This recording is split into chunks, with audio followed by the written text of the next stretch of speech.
একটা গাড়িতে দুদক একজন কর্মকর্তা যাচ্ছেন, সাথে অনেক পুলিশ। ট্রাঙ্কে কি ছিল, গাড়িটি কোথায় যাচ্ছিল এবং ট্রাঙ্কটা কোথা থেকে এসেছে? কঠিন প্রশ্ন, সহজ করে উত্তর দেন।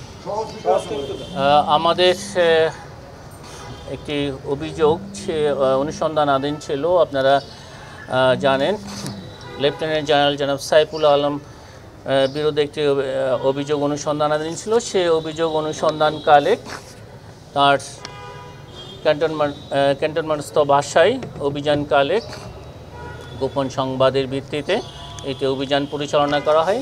সেই অভিযানে 2,45,00,000 টাকারও বেশি অর্থ পাওয়া যায় এবং সেই টাকায় এখানে জব্দ তালিকা মূলে এখানে গোয়েন্দা সংস্থার বিভিন্ন পর্যায়ের কর্মকর্তা, আমাদের অনুসন্ধান দল এবং যৌথ বাহিনীর সবাই উপস্থিতিতে জব্দ তালিকা মূলে সে ট্রাঙ্ক এবং ট্রাঙ্কের ভিতরে রক্ষিত টাকা উদ্ধার করা হয়েছে এবং সেটা আপনারা ঠিকই দেখেছেন, সেটা বিজ্ঞ আদালতে উক্ত টাকা জমা দেওয়া হয়েছে। যার নাম বলেছেন উনি কে অ্যাকচুয়ালি?